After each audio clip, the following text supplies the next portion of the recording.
T20 विश्वचषक स्पर्धेमध्ये पाकिस्तानला 4 मुंड्या चित करून भारताचा सुपर 8 मध्ये दिमाखात प्रवेश। 176 धावांचा पाठलाग करताना पाक 114 धावात गारद। सूर्यकुमार यादवच्या यंग ब्रिगेड कडून पाकचा 61 धावांनी धुव्वा।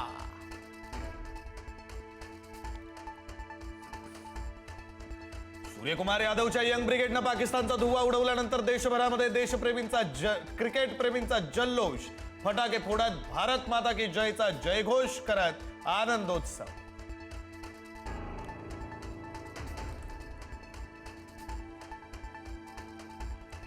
मुंबई पालिकेतील विरोधी पक्षनेत्याबाबत आज होणार अधिकृत घोषणा। किशोरी पेडणेकरांची विरोधी पक्षनेतेपदी घोषणा होण्याची शक्यता। नाशिक महापालिकेमध्ये देखील आज विशेष महासभा। स्थायी समितीवर सदस्यांची निवड प्रक्रिया होणार। भिवंडी महापौर पदासाठी अर्ज भरण्याचा आज अखेरचा दिवस। भाजप, शिवसेना, काँग्रेस तीनही पक्ष अर्ज भरण्याच्या तयारीत। कोणार्क आघाडी भाजपला साथ देणार का याची उत्सुकता।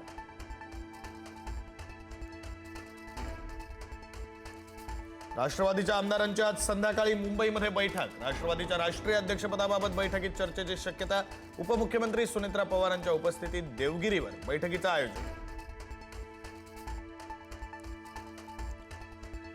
पुण्यातील हिंसक आंदोलन भाजप आणि काँग्रेसला भोवलं। दोन्ही पक्षाच्या प्रमुख पदाधिकाऱ्यांसह 100 कार्यकर्त्यांवर गुन्हे दाखल। पुण्यातील दगडफेकीचा व्हिडिओ पुढारी न्यूजच्या हाती।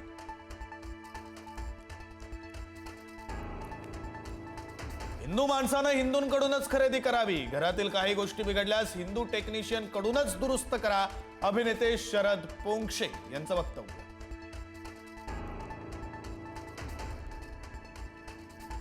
कोकाटेंच्या शासकीय सदनिका प्रकरणी सर्वोच्च न्यायालयामध्ये आज सुनावणी। बनावट कागदपत्रांच्या आधारे शासकीय सदनिका मिळवल्याप्रकरणी कोकाटेंवर आरोप।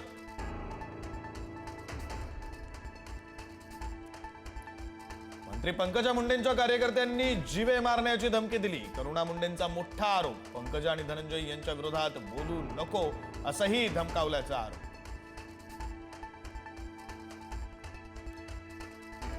खुमखुमी असेल तर येत्या लोकसभेत आमच्या समोर निवडणूक लढवून दाखवा। श्रीकांत शिंदेंचं गणेश नाईकांना आव्हान।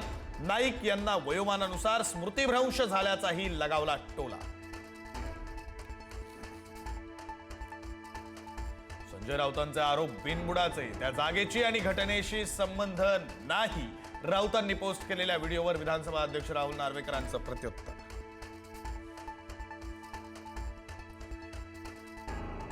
पंतप्रधान नरेंद्र मोदी आज रात्री मुंबईला येण्याची शक्यता। फ्रान्सचे राष्ट्राध्यक्ष इमॅन्युएल मॅक्रोन येणार मुंबई दौऱ्यावर।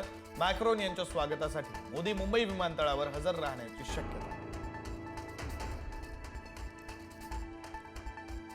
मुलुंड अपघातासंदर्भात मोठी अपडेट समोर। चुकीची वेल्डिंग कट झाल्यानं अपघात झाल्याची माहिती। लेबर आणि कन्सल्टन्सी अधिकारी फरार। 5 आरोपींना 18 तारखेपर्यंत पोलीस कोठडी।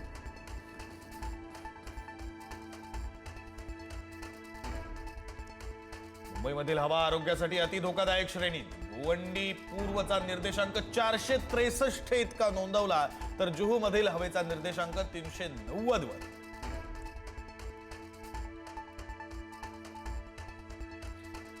रेड्याच्या टक्करीमध्ये 70 वर्षीय मुलाचा मृत्यू।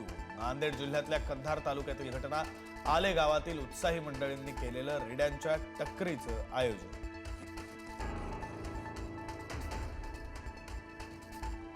आरटीई अंतर्गत प्रवेशासाठी उद्यापासून अर्ज भरण्यास सुरुवात। 10 मार्च पर्यंत अर्ज भरण्याची मुदत। निवासस्थानापासून 1 किलोमीटरच्या आत असलेल्या शाळाच निवडता येणार।